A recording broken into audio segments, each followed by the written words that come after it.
Today is a very special day, and it's a very proud moment for me in the capacity of FITGI ISDELI Center Head. With me, we have Ankit Jha, who got All India rank 133. His proud parents, Mr. Manoj Jha and Mrs. Usha Jha. So I would like to know a few things from Ankit and his parents. First of all, Ankit and to both proud parents, heartiest congratulations. तो मैं ये जानना चाहूँगा सबसे पहले तो मनोज जी आपसे कि मतलब आप पहले भी हम लोग मिलते रहे हैं और पिछले 2 साल से खास करके हमारी मुलाकात ज़्यादा रही है, लेकिन अंकित खैर FITGI ISDELI में तो मेरे ख्याल से 4 साल से है।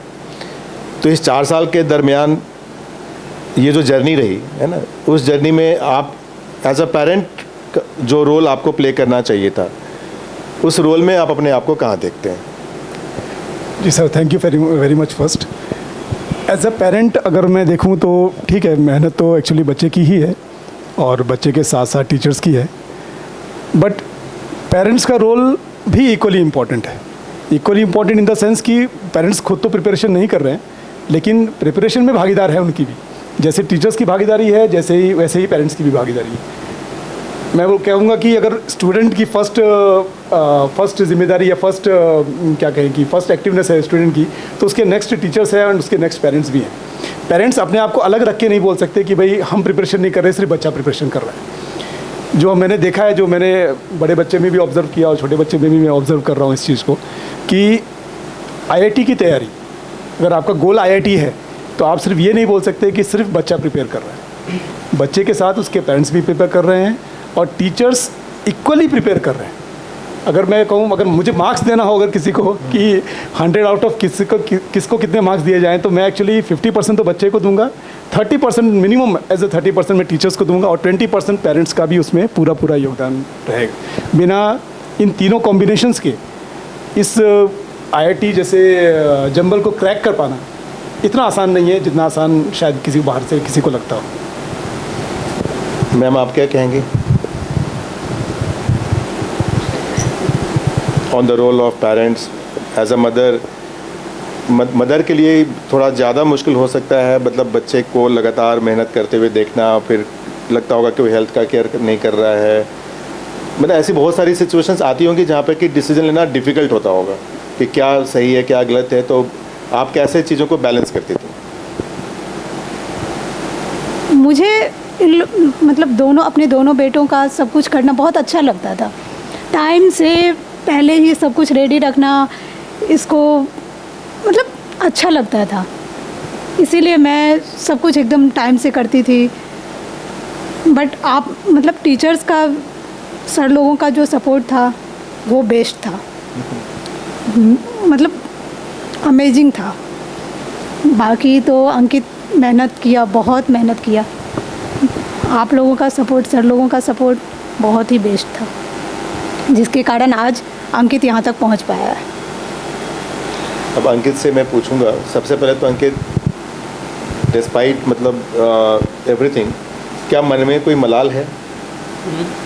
मन में कोई मलाल है किसी भी तरीके का? मेरे को लगा था कि जब मैंने तुरंत रिजल्ट देखा था ना, तो एज एन मार्क्स देख के मैं एक्सपेक्ट कर रहा था कि कुछ आ जाएगा 100, बट उसके बाद ना जब रिज़ल्ट देखा तो मैं थोड़ी देर तक प्रोसेस किया, उसके बाद नहीं, अब नहीं लग रहा कि कुछ ख़राब हुआ है, कुछ ज़रा सा भी कुछ डाउन हुआ है। जो था बिल्कुल अब मेरे को सही लग रहा है, वो मेरे को परफेक्ट लगने लगा। तुमने जितनी मेहनत की उस मेहनत के हिसाब से तुम्हें लग रहा है कि you got almost 100% of your efforts, या हो सकता है कि कुछ एग्ज़ाम के दिन कोई ऐसी सिचुएशन आई हो जिसकी वजह से तुम्हें लगा कि शायद तुम्हारा मतलब परफॉर्मेंस उस पीक पे नहीं जा पाया जितना तुम कर सकते थे? एग्ज़ाम के दिन जो सेकंड पेपर में मोस्टली सेकंड पेपर में एक बहुत ज़्यादा गर्मी, बहुत बेकार सीट पे मैं दे दी गई थी। मेरी सीट बिल्कुल कोने में एक जगह पे, तो उसके कारण बहुत ज़्यादा गर्मी हो रही थी। तो एज इन वो वाला पेपर तो मेरा केमिस्ट्री सेक्शन, एज इन पहला आधा घंटा केमिस्ट्री को डिवोट करता हूँ मैं हर पेपर में, वो मेरे को आधे घंटे से 50 मिनट करना पड़ा, क्योंकि पहला आधा घंटा तो मेरा माइंड बिल्कुल फोकस ही नहीं कर पा रहा था उस गर्मी के कारण। मतलब इससे तो बहुत बेटर हो सकता था मेरा पेपर, बट अब जो हो गया not much can change about it.